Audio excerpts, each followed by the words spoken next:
It is my pleasure to be here with everyone to discuss where United has been and where United is going today and tomorrow. So I'm pleased to welcome two emeriti faculty and also two of our newest staff members.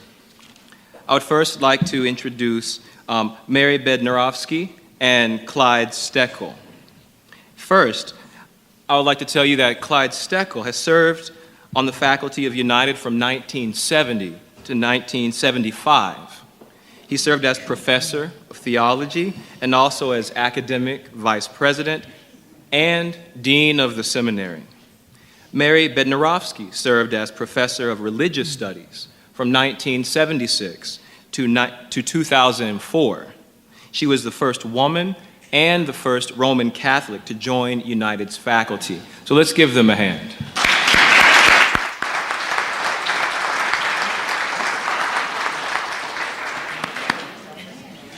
John Lee serves as United's chaplain, and he has been in that role since September. He's ordained with the Presbyterian Church USA. He's also a musician who loves to explore the intersection between theology and the arts. Kyle Roberts joined United's faculty this fall as professor of public and missional theology.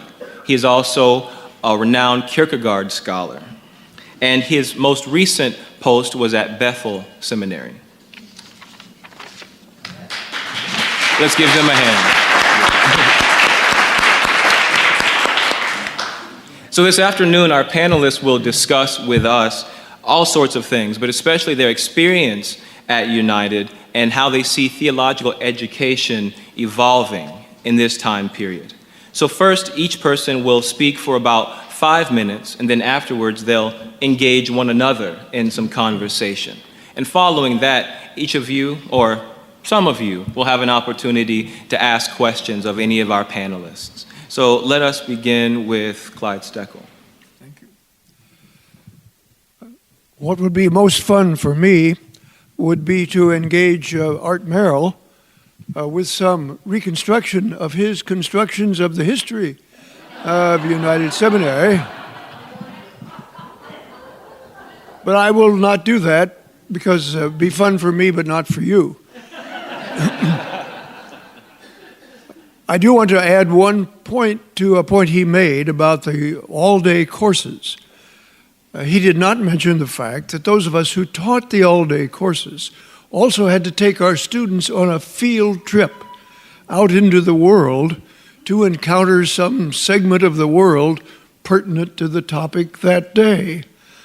My memory of those trips was Gary Miller's yellow school bus that would show up outside the chapel, and we would all get on the school bus, which was not yet quite warm in the winter, and go to wherever we were going. And one of our students was from Thailand, and he was not well prepared with winter clothing, alas. And so on my trip with him to visit the University of Minnesota campus, by the time we had parked and walked several blocks across the campus, he acquired a bad case of frostbite in his ears. Nowadays, we would be sued, but fortunately in those days, we simply apologized and helped him with his healing. Well, my remarks are from mostly the late 70s and early 80s. And I'll give them to you. I've written them out because if I don't write them out, I talk too much and ramble too much. So here goes my written remarks. I hope they will be legible, audible, understandable, and clear. The 1960s were times of social upheaval in Euro-North American cultures. Then came the 70s, a time of consolidating progressive gains in churches and societies, along with the growing resistance in conservative political and religious circles. United tried to chart in those years a centrist course, though that was not easy. It seems impossible today. Younger professors were outspokenly progressive. They're all gone now, retired or deceased. Students then ranged from draft resistors to quietists or pietists. One student informed me after a class session that while I could make him read all this stuff, he would never preach it. I need to have a job, he confessed. In the late 70s and early 80s, events overtook United and other seminaries in unexpected ways. Women students entered seminaries in unprecedented number, even if their denominations did not yet ordain women. Many second career students could only manage part-time course schedules, and many were commuters. United's campus had been planned and designed as a residential campus. The old or the new curriculum of 1967, with its 3-year program of cultural, traditional, and practical courses, grounded in Paul Tillich's theology of culture, no longer worked as an organizing principle or a compelling theological scheme.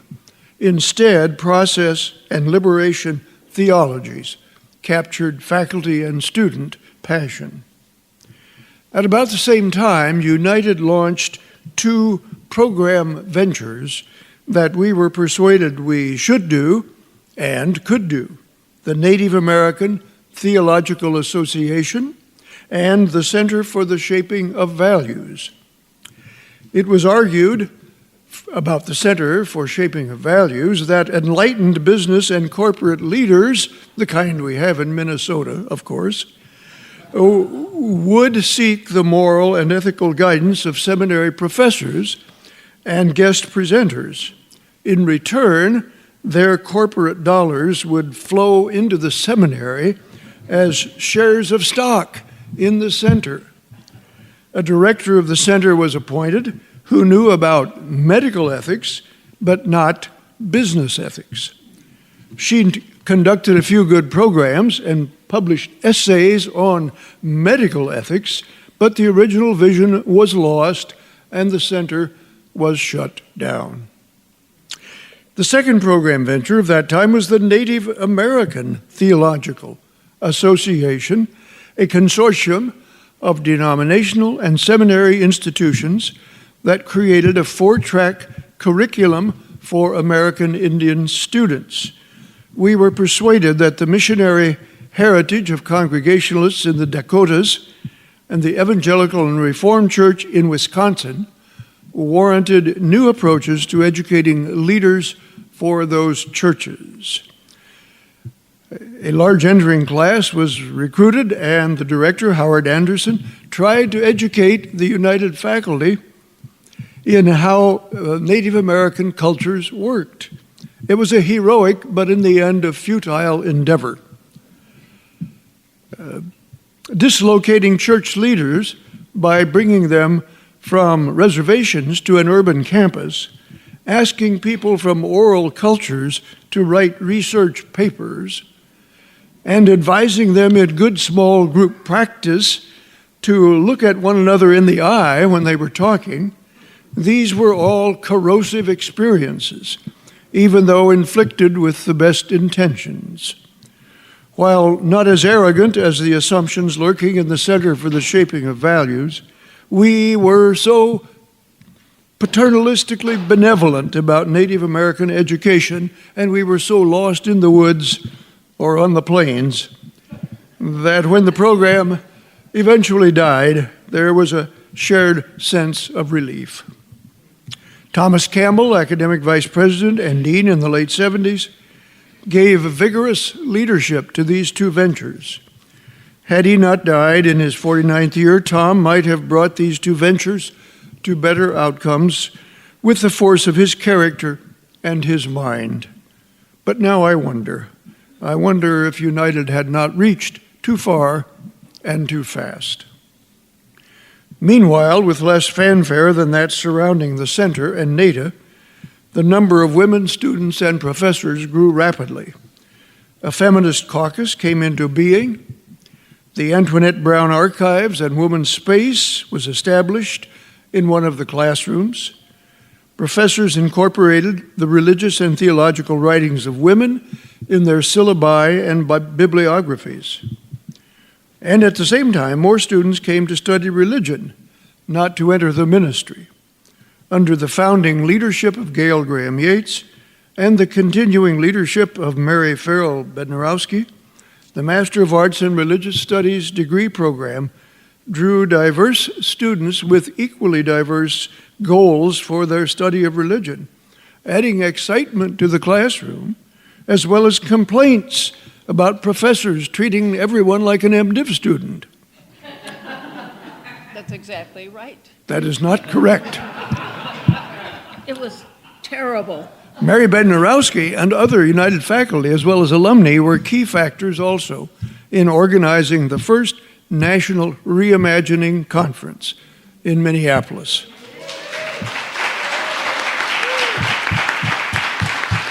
As well as continuing its work in the years that followed. With all these changes outside and inside the seminary, and with a reaccreditation visit looming, the faculty decided in the mid-'80s to review the curriculum, not revise it. The key word was review, not revise. And truly not much changed. But there was a new mission statement for the curriculum to educate leaders for church and society who practiced reflective engagement. That phrase, reflective engagement, placed practical theology at the heart of the curricular philosophy rather than Paul Tillich's theology. The reflective word expressed study, thought, texts, and cultures. The engagement word expressed how one ought to be able to be a leader in church and society. New student evaluation forms were created that required competencies to be identified and attained. And the MA degree was mainstreamed, as well as divided into several options. As academic vice president and dean at that time, I hoped a mainstreamed MA would quiet student complaints. But of course it did not. The faculty was divided at that time about competency evaluations. One consultant said to me in a private conversation, "You know you have two faculties here. You have a liberal arts faculty and a training faculty. Which is it going to be?" "Yes," I replied. "Both." He shook his head sagely. During these same years, more LGBT students came to United, finding a supporting community, even though the churches, except the UCC, Unitarian Universalists, and Quakers, were slow to affirm sexual orientation, equality, or ordination. Professor James B. Nelson's enormously influential writings on these topics and his warm pastoral presence were key influences, along with United's Family Studies program and its link with the Human Sexuality program at the University of Minnesota. As the 80s gave way to the 90s, and as Wilson Yates became dean and subsequently president, his initiative in creating the program in religion, theology, and the arts led United into a new eminence in the region and indeed internationally. That eminence continues to the present day. So in these remarks, is that for me? It's a warning. In these remarks, I have identified ways United reflected on its times, its mission, engaging in reframing and reimagining its core task of educating leaders for church and society. It is, I think, a narrative to be remembered and to be celebrated with all of its fits and starts. Thank you. Wonderful. Thank you, Klein.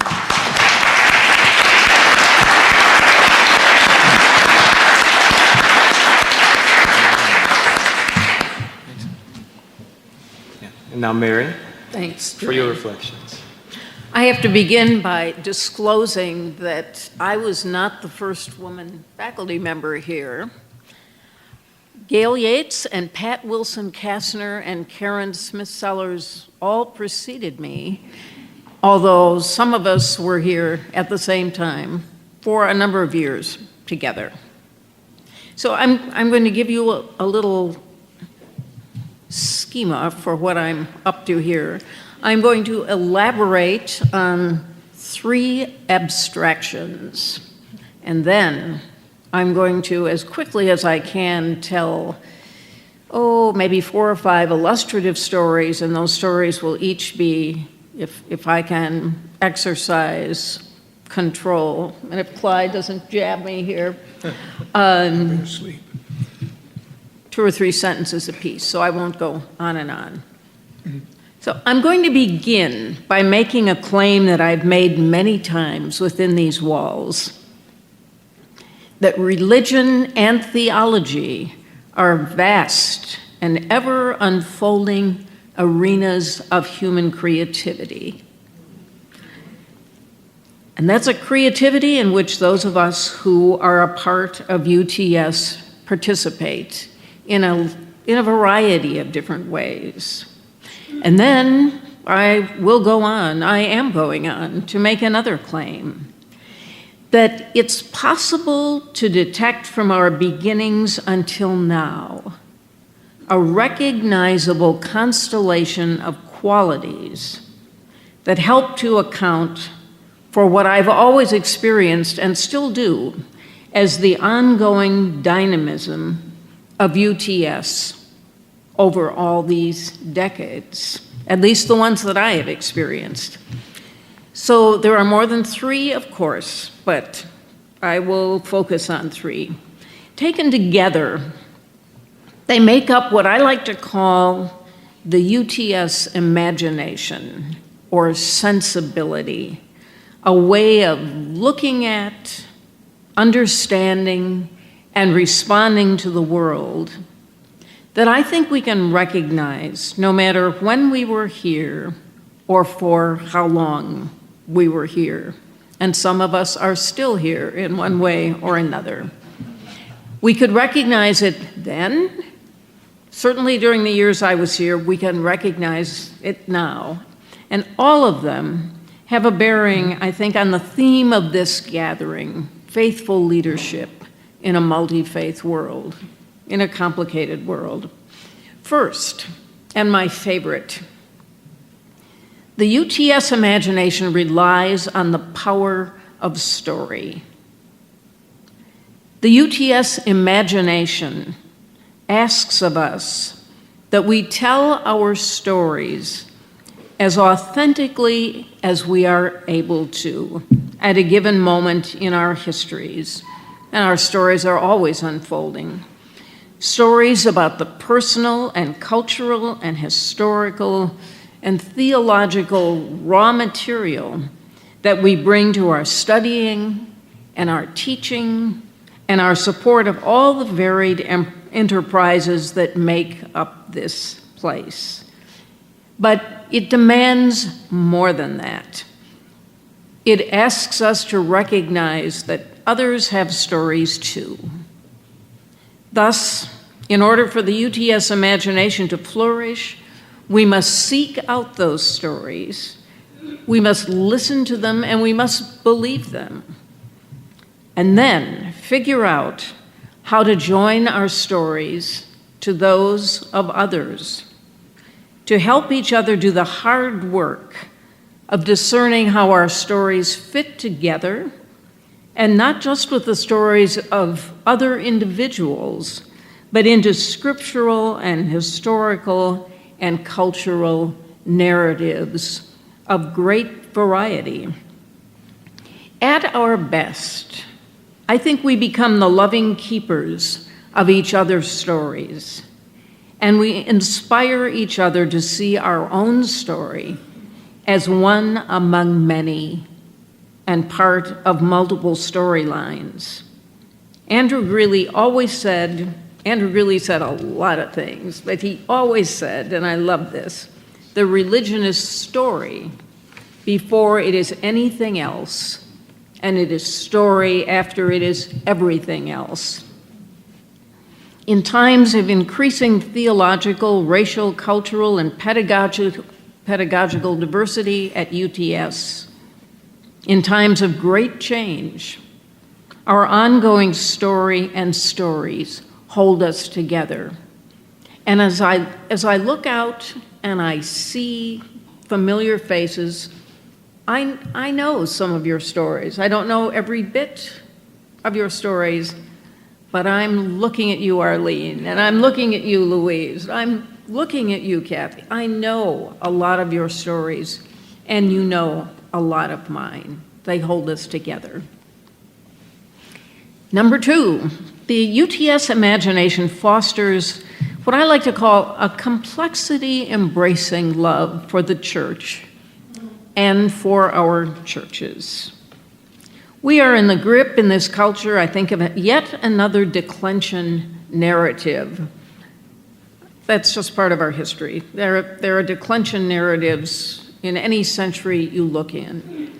One of my favorite a little-known fact, people lamenting that in the Yale class of 1798, only one student believed in God.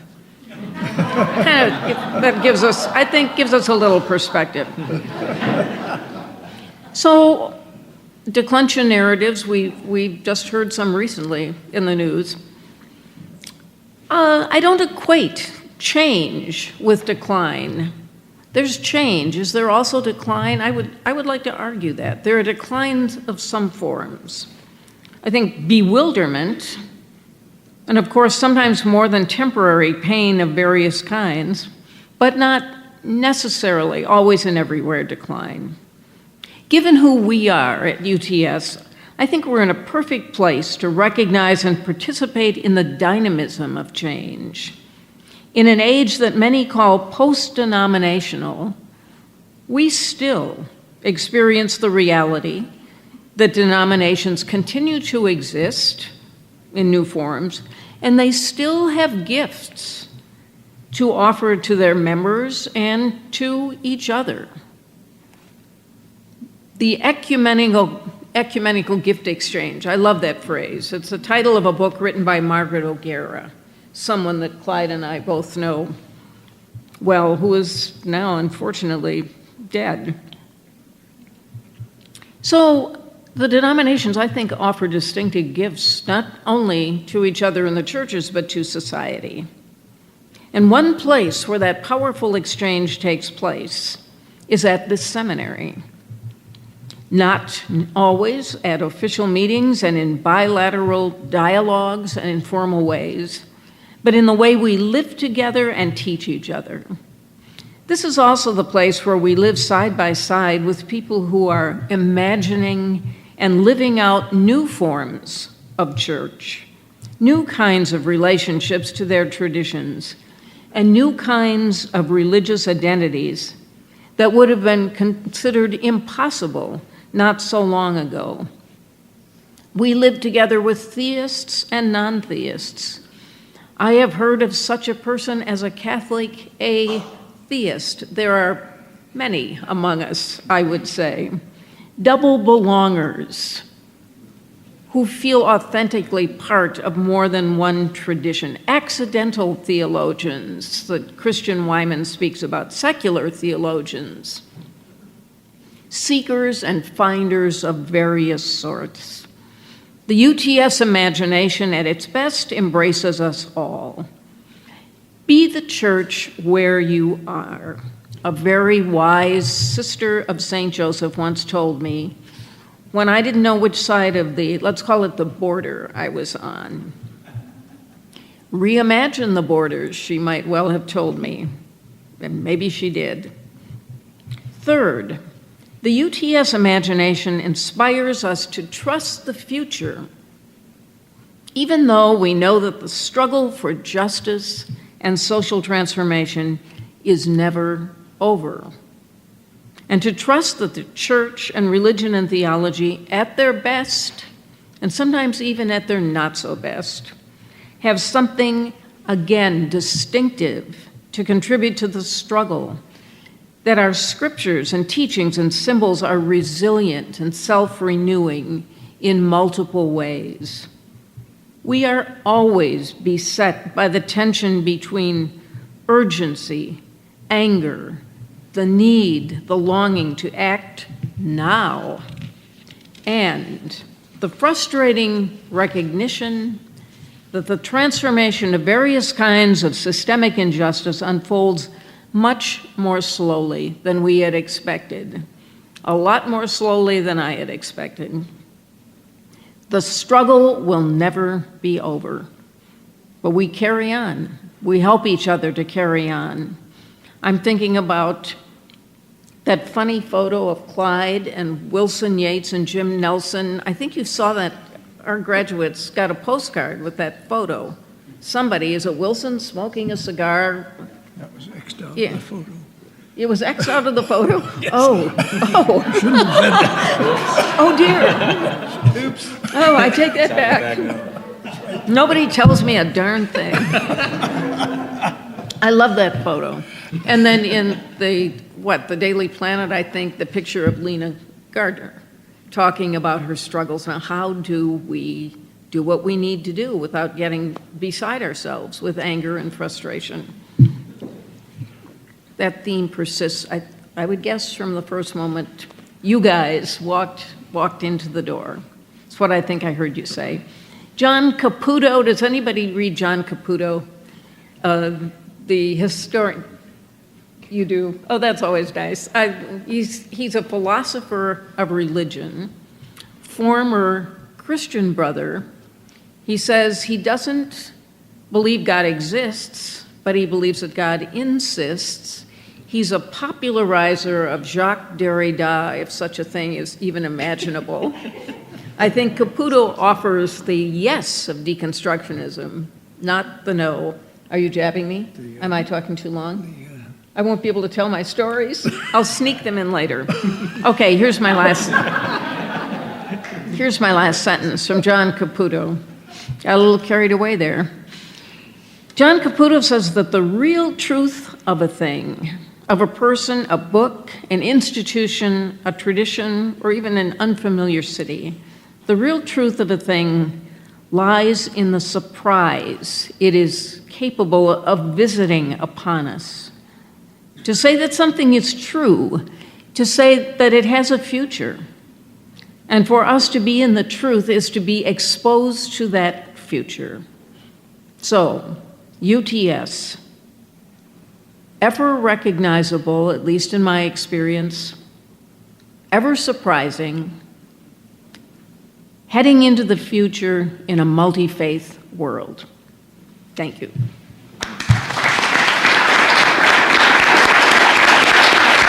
Thank you, Mary. And so now we'll hear from our currently serving faculty. John Lee, would you get us started? Sure. I just want to hear you talk more. Oh. We'll have our own conference. Tempter. Yeah, Tempter. exactly. Yes.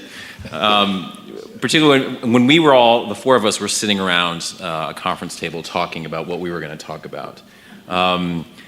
It was a lot of fun. Mainly for me, my construct a lot of times is music and jazz. But to hear each one of us kind of riff off of each other in terms of where our stories intersect, where we've come from, how we've gotten to this place and this location, where it has taken us as well. And it's been a blessing as far as just hearing those and also just being able to participate with you all. I have to let you know that my wife found it was hilarious that I would be sitting in a seminary panel discussion talking about where seminary education. She still thinks it's funny that I'm at a seminary as a chaplain, mainly because of my history as far as having a love-hate relationship with my own seminary education. I graduated from San Francisco Theological Seminary in San Anselmo, California. Just some background in terms of my own journey and my own story. I'm a second-generation Chinese American. My parents came here from Taiwan via China after World War II. My father came here first to do his postgraduate education and eventually also become a professor at a university in Indiana of mechanical engineering. And he settled in the really the Asian American hotbed of Indiana, Evansville. And I say that with full tongue in cheek. That my sister and I have a joke. I think I told you all the joke was my sister, I always say, you were Miss Chinatown for Evansville 22 years running consecutively until you moved away. Because you ran unopposed, except for that 1 year when I put a dress on and things of that sort. But my racial ethnic identity, specifically within a context that I did not fit. I did not fit in terms of the African American folks that were there. I did not fit in terms of the predominantly Caucasian folks that were there. There were very few Chinese folks, much less Asian American folks either. The sense of never really belonging and trying to understand who I was, much less those three questions I think that are posed existentially. Who am I? What is my purpose? How then shall I live? Jonathan Sacks, the rabbi, who frames that just beautifully. But for me, most of my life has been trying to figure out what those questions mean and the answer to those, and particularly in relation to my context. So this led me to kind of, growing up Presbyterian, even though my dad to this day still says, I'm not Christian, even though he goes to church every single Sunday. And he's like, don't try to convert me. No, we're not going to do that, even though both of your kids are pastors now. Whatever, we'll do that. It's fine. To seeking out in terms of growing up, particularly within a very liberal denomination, a very liberal, socially justice-oriented church, working for particularly housing rights and racial ethic issues in particular, both embracing that and also rebelling against it. Finding myself, particularly musically, playing in non-denominational churches, going to Pentecostal gatherings, and trying to understand this identity that was beyond me. Finding a place of what surrender meant, as opposed to having all the right answers and all the right questions figured out ahead of time. Traveling to the East Coast and teaching school for a while, being in the in both a very privileged setting and a private setting, as well as in New York. Going to California and teaching in the public school system in San Francisco, constantly living out what does this mean for me and who I am, what are the edges. Clyde just gave me a letter from one person, and we're already in this conversation of riffing on theology and jazz, and then the aspect of healing, or I'm not going to give you my dissertation at this point, which Mary and I will do at another classroom. If I can tell my stories, I'll do the dissertation. Yeah, that'd be fine. That'd be good. It's a tough part. Yeah, we should sell tickets to that. That would be good. But this sense of theology and music and healing, but this other sense of where it connects us, it extends beyond us. And this quote from Clyde just gave me this letter from a friend of his who did theomusicology here about this Merton quote, and his own journey of saying, as long as we continue to defend the imaginary self, we will never have peace of heart. And from my sense, constantly trying to find, what the edges were, the ontology question, my being, and having everything in terms of what the dominant narratives were to try to define who I was, and me saying yes and definitely no, yes, definitely no. It's a wonder that anybody did marry me for the first part, but this sense of torture in terms of going to this. But eventually finding these experiences, not at seminary, actually after seminary, of integrating that sense of search and what the answers to those questions were. Particularly what I'm seeing, and I was conflicted about coming here also in terms of being in seminary because of my own sense of what it meant, and the limitations of an institution in some ways being postmodern, particularly from Derrida and the deconstruction aspect of this, but also this yearning for the yes, the yearning for yes and, that the sense of freedom of what creativity could be. I think there's so many places, particularly as a congregational minister and also as a hospital chaplain, where I think this is a human condition thing.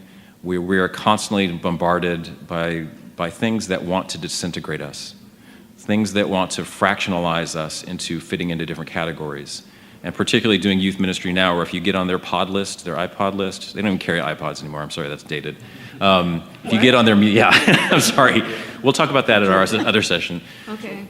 They cover the gamut and talking with them specifically about this question of integration, of doing it from an authentic place, of living it instead of posing it or trying to find the right answer, or as we said in one congregation that I work with, being right and control or looking good, not working from these places, but being real, which means surrendering, which means taking in someone else's story, as they're now finding out neuroscience-wise of mirror neurons, that your story, if I really can deeply empathize with this, becomes my story also.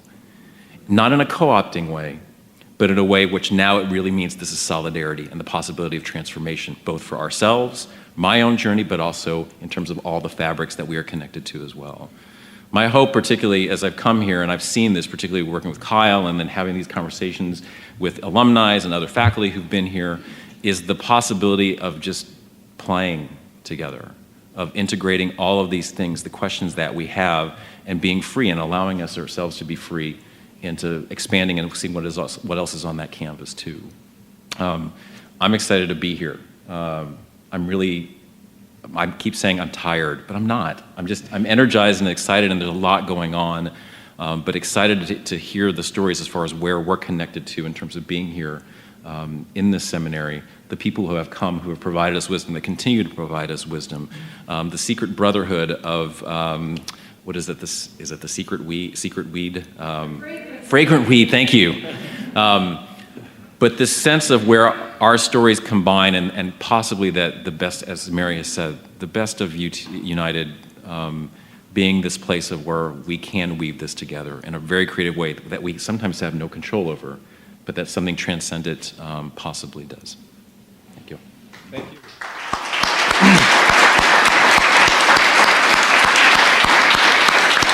All right, thank you, John, and I'd like to warn you that you may think that those Miss Chinatown pictures are gone, but Mary may have them somewhere ready to report to us. All right, and Kyle Roberts.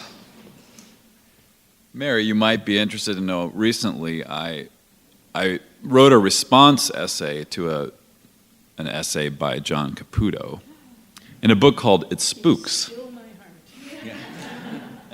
And in his essay, Caputo says, God is not a projection.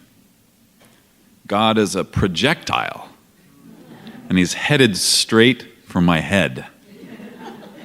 Sometimes I feel that way too, that God is a projectile headed straight for my head. My granddad was a Southern Baptist pastor and church planner. And my dad was a Southern Baptist pastor and church planner. My uncle was a Southern Baptist pastor and theologian. My other uncle was an Episcopal priest, and he died of AIDS probably about 20 years ago. I didn't know that my uncle was gay. It was a secret that the family had managed to keep. I wish I could rewind the tape. I wish I could have known my uncle better. I wish I could have known his partner. But I can't, and this is part of our story, our stories. So I grew up evangelical in a conservative evangelical context. I grew up to love the church, to care about the church, to love God, to love Jesus. I went on through seminary and theological education and found Kierkegaard, and Kierkegaard saved my faith at a time when I was questioning a lot of things. And so Kierkegaard has stayed with me as a research project over all these years. I suppose not all that many years. But has been an important part of my theological study. I came to Bethel in 2005 as I finished my dissertation there. Bethel was an exciting place to be for an evangelical. It was kind of on the forefront of innovations in theological educational delivery and online education and so forth. It was kind of a microcosm of American evangelicalism, or maybe more specifically American neo-evangelicalism, if you know the difference. neo-evangelicalism, emerges out of 20th century fundamentalism as a response to the negativity and the cultural withdrawal that fundamentalism is so known for still. But neo-evangelicalism retained much of the conservative theology of fundamentalism, but differed in the way that it engaged culture, differed in the way that it engaged the intellect. And so you saw schools like Trinity Evangelical Divinity School, Fuller Seminary, publishing houses and journals and magazines like Christianity Today and so forth. So neo-evangelicalism had a very specific feel. But evangelicalism or neo-evangelicalism is changing. As all of American religion is changing, and we saw the study come out just yesterday. Yesterday I actually went to a church to present to the church, actually a combined church staff on the changes in American Christianity. I was prepared, I was armed with the data from 2007, the Pew Research data. And so in the morning I woke up and went on Facebook and found out that the new study had just come out. So I changed some slides really quickly. But what I discovered is the projections, the trends that were identified in 2007 were basically verified by much of the new data. So the rise of the nuns are here. They're not just rising, they have arisen. They rose again? No, they're here, the nuns are here. N-O-N-E-S, if you aren't familiar, not the N-U-S, N-U-N-S. The unaffiliated, the eclectic, spiritual but not religious, religious but not spiritual, and all variations in between. And the changes that we're seeing in American religion and global religion are also impacting the evangelical and neo-evangelical movement out of which I came and in which I was formed and trained. The millennial generation is very different from the boomers, the greatest, the silent, even the Gen Xers, one of whom I am. The world is rapidly changing. I came to UTS because I wanted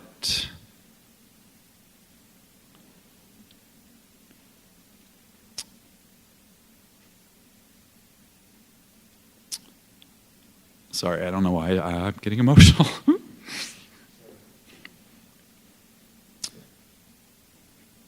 But I came because I want to be a part of the change. And I believe that UTS, as Sharon says from time to time, will be not just following the change, but at the lead of the change. So our stories can intersect, I think, in this exciting, dynamic, changing time. And the future is wide open. Thank you. Thank you.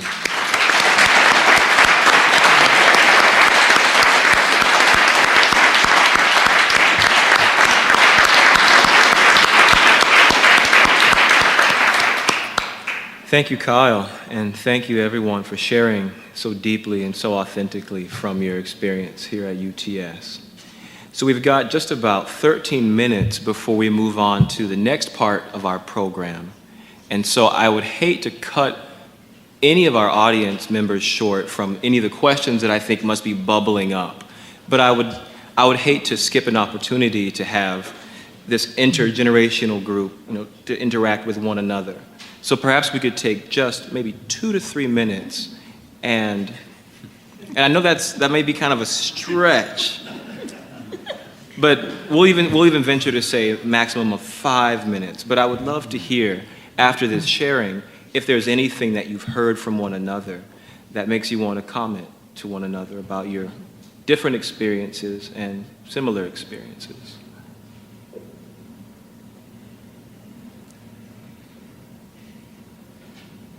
Someone could ask me to tell a story. Mary, why don't you tell a story? Well, why not? Why not? I am a little incorrigible. Actually, I'm going to sneak in 3. No, you can stop me. You Okay. can try to stop me. A picture of Clyde teaching a course on ecumenism with a Catholic theologian and a Lutheran theologian.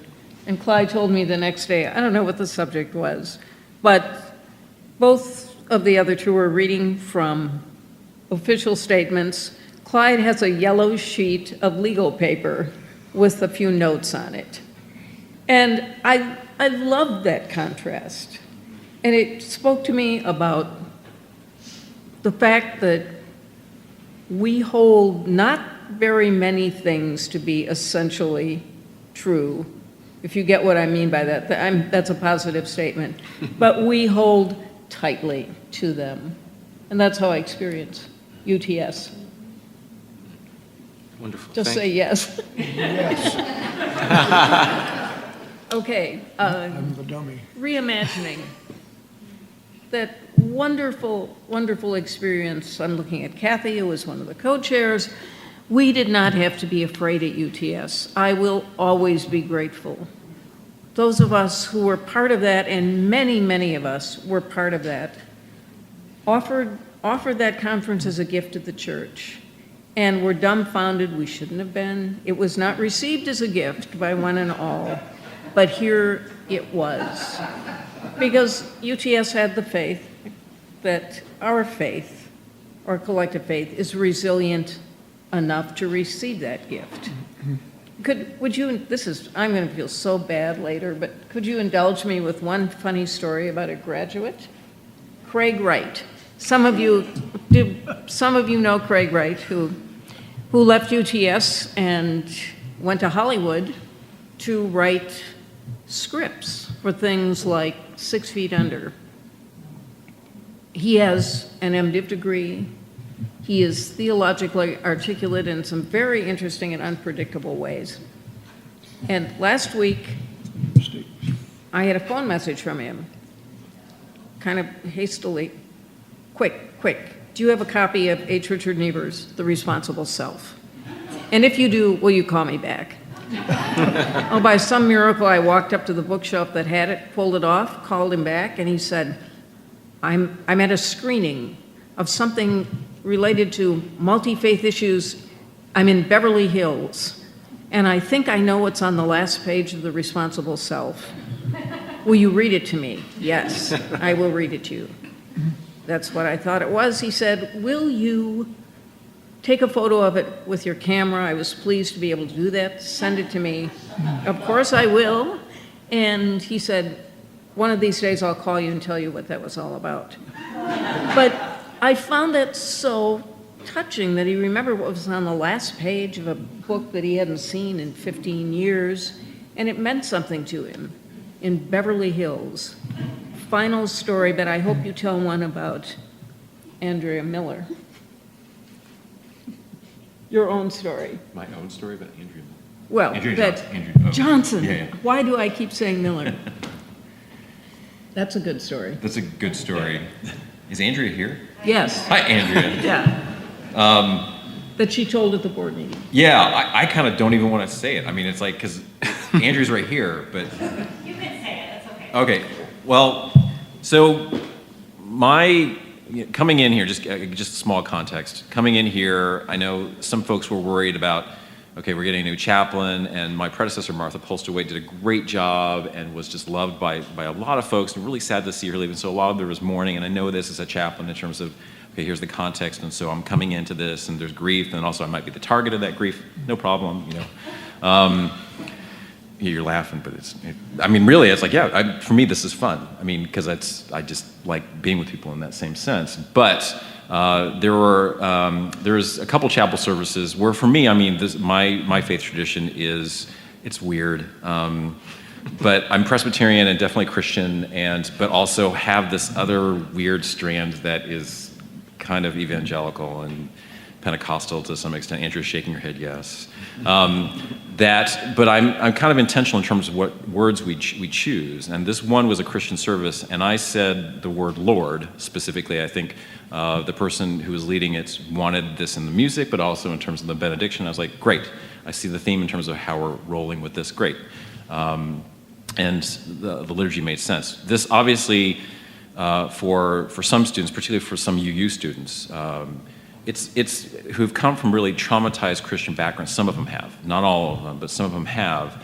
And the wording, not to mention that it's male, was offensive in terms of proclaiming particularly a sense of serfdom or a sense of hierarchy.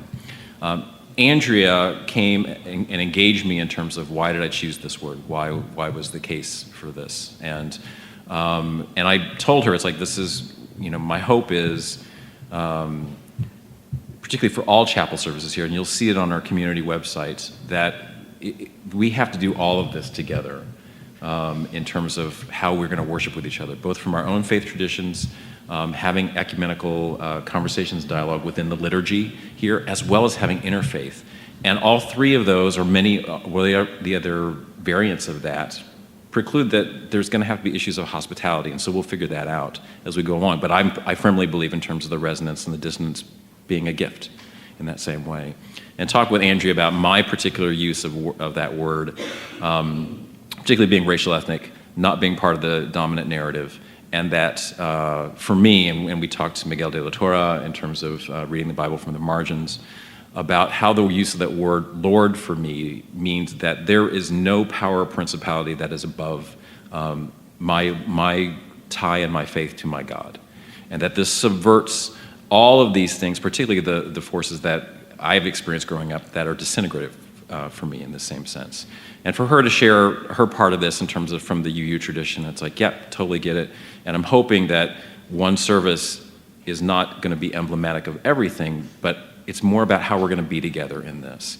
And that I kind of treat liturgy as art. I don't want it to be offensive, but at some time when you start getting into authentic people's stories, there's pain, and there's liberation, and there's freedom in this. And Andrea went on to do a service from our conversation that really, I think, the nature of how that came about, where she was with all this, but also I felt, and particularly the sense that she was offering this is like, let's come together and let's be together, even with all of our sharp edges, and really see me for who I am, and so I can really see who you are also for who you are. And was done beautifully, and she read that for the board in particular. But I was particularly moved as far as her coming to have the conversation, because I had heard a lot of murmuring behind my back in terms of like, can you believe the chaplain said this, or the chaplain's not black, he can't do black church or whatever. And I'm like, whatever, okay, But particularly in my position where I think someone said, I think actually Jermaine told me, it's like, good luck with that as far as coming here, because dealing with liturgy, it's a radioactive proposition in terms of material. And for me, it's like, but to me, it's like, this is art, this is beauty.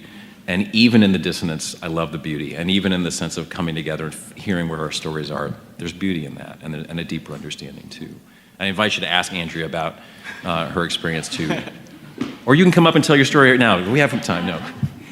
Thank you, John. Thank you so much for that story of transformation. I appreciate the sharing. And I mean that sincerely, because this is a place where a lot of different influences and experiences obviously come together, and I think the results can be as beautiful as what's been shared by this panel today.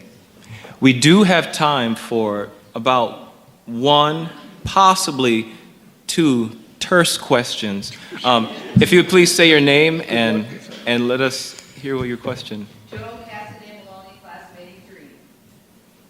What Art said about not being able to have paper slate, because you have a place to give them on Sunday morning, you can't say y'all come back Tuesday.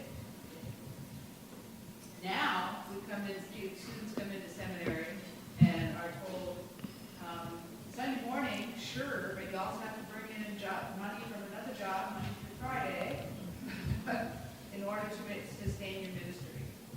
what does that do to teaching of theology, living of theology? Would any one of you like to take a stab at that? Well, I'll speak to that. I think in time, theological schools will be affiliated with other schools where one can get a dual degree to qualify one for employment in some field and to lead a church in a sound theological and biblical way. But it will take time. Right now, you have to make up your own scheme. Do we have just one other question? Terms. Way back there in the back, Dr. Carolyn Pressler. Yes, this is addressed to Kyle, and I'm wondering what it is about United in particular that makes you think we will be at the vanguard of change. I'll repeat that question in case we weren't able to hear that. But Dr. Pressler asked what it is that Kyle believes. What is it that makes Kyle think United will be at the vanguard of change? Well, to be at the vanguard of change, you have to have courageous leaders. I think we have courageous leaders who have demonstrated that courage. Courage and creativity. Without that, you can't be at the forefront of change. The post-denominational society that Mary has mentioned,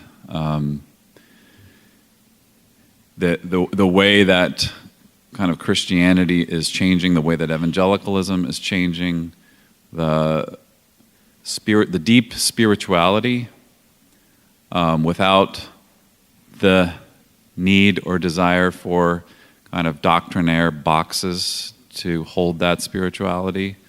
I mean, the ethos of UTS as an ecumenical